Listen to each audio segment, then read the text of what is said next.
Glass roof natural ലൈറ്റിന് വേണ്ടി നമ്മൾ ചെയ്യുമല്ലോ, അപ്പോൾ ചെയ്യുന്നൊരു മിസ്റ്റേക്കാണ് ഇത്. ശരിക്കും കോൺക്രീറ്റിൻ്റെ സമയത്ത് ശ്രദ്ധിക്കേണ്ടതാണ്. കോൺക്രീറ്റിൻ്റെ സമയത്ത് ഇതുപോലൊരു ബീം സ്ക്വയറിൽ കൊടുത്തു കഴിഞ്ഞാൽ ഒരു 4 ഇഞ്ച് 3 ഇഞ്ചൊക്കെ ഹൈറ്റാണ് ഇതിനുള്ളത്.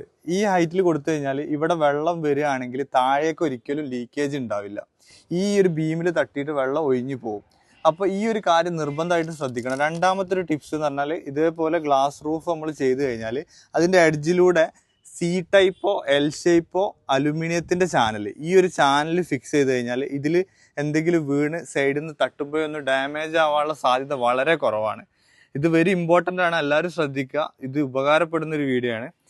ഇത് സിലിക്കോണിലാണ് ഫിക്സ് ചെയ്യേണ്ടത് കേട്ടോ. സിലിക്കോണിൽ നല്ല ഉഷാറായിട്ട് ഫിക്സ് ചെയ്ത് കഴിഞ്ഞാൽ ഒന്നും സംഭവിക്കില്ല. നമ്മുടെ ഗ്ലാസ്സിന് ഡാമേജ് വരാനുള്ള സാധ്യത വളരെ കുറവാണ്. കാരണം ഇതിലൂടെ ഒക്കെ നടക്കുമ്പോൾ കാല് തട്ടി മുറിയാവാനൊക്കെ സാധ്യത ഉണ്ട്. അപ്പോൾ ഇതുപോലെയുള്ള വ്യത്യസ്തമായ വീഡിയോകൾക്കായി ഈ പേജ് ഒന്ന് ഫോളോ ചെയ്യുക. ഉപകാരപ്പെട്ടാൽ എന്തായാലും ഷെയർ ചെയ്യണേ.